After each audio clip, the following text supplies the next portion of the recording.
We've got this beautiful, well, we're very blessed to have this beautiful wilderness of the native forest around us, and generally I feel like about the use of exotic species that it's like they're so powerful at helping us create food systems and grow food. That means that we can stop the encroachment on the actual native bush, and it's like native bush needs large areas to be really thriving and biodiverse, and it's like, I don't know, you can kind of make these little pockets which are useful, but it's like if you're trying to provide food and grow food, some of the best things you can do is use these exotic species to help you grow enough food that you don't need to cut down the rainforest in Amazon or clear more wetlands and that in New Zealand.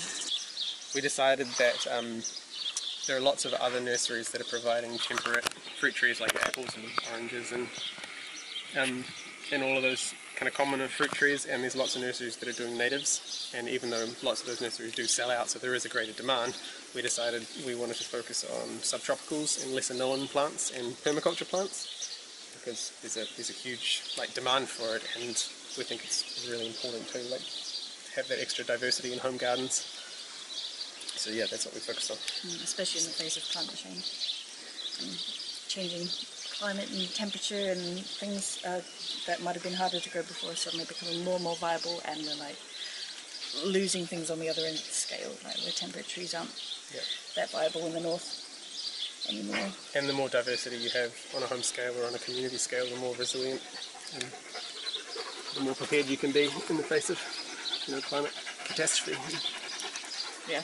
Even things like Corona and that, and not being able to get shipments of food from overseas, and it's like more and more important. I mean, I think it was already very important anyway to have local food resilience and communities being able to grow their own food, but it's definitely like backyard, home scale, and community gardens and things like that is very much our passion is in wanting to help it. We do as much as we can to live within our own means and to grow as much of our own food as possible, and we certainly encourage other people to do that, but in the face of global consumption, it's essentially meaningless to take yourself out of the system, but the system's still going to exist.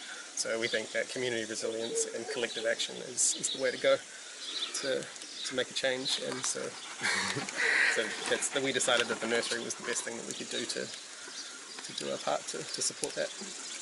Yeah, that's something that something we're both passionate about. Yeah, passionate about and good at artists. Great. Obviously, we were already doing this for ourselves, collecting all these seeds and growing all these different plants and stuff. And then it was like, well, we kind of need to have a nursery that's next level to meet our own needs. And then it's like, well, when you put this much work into it and creating this system to help produce more plants and fruit trees and things like that, it's like, well, maybe this is what we should be putting out as well. So. Those are the parana nuts. Oh, wow. And they gorgeous little dinosaur trees. Yeah, they do look like dinosaur trees, eh? Yeah, so they're related to Cody trees and to the bunya bunya, which is this one's over here. Oh, wow. The Australian version. They're delicious. They're kind of like a cross between a chestnut and a pine nut. That's kind of how I describe it. But they're really high in carbohydrates, and similar to a chestnut in their nutritional value.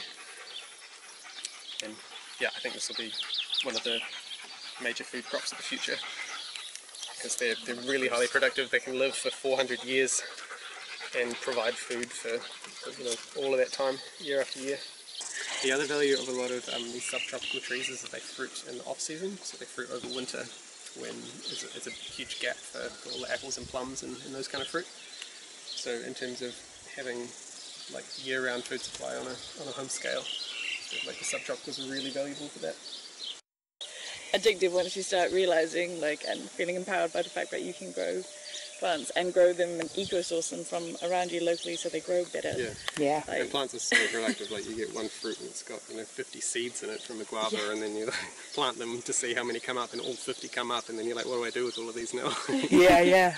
Whereas now we can feed that addiction and then sell them to people and share the wealth. Get a livelihood out of it as well. Yeah, for sure. Yeah, they're amazing. It's thousands of years of evolution, because they're designed perfectly to grow and to work with humans and animals and grow themselves. It's they want to grow. And I think they want us to share them, and they want us to like spread them around. That's the agreement, isn't That's it? You eat that's the what fruit it is. and then you get the seeds food, and plant get the seeds. food, Like, yeah, and then you help spread it, and yeah, a lot of, I think, having a nursery for us is that drive and that passion. It's like plants are speaking to us and saying, "Okay, help me."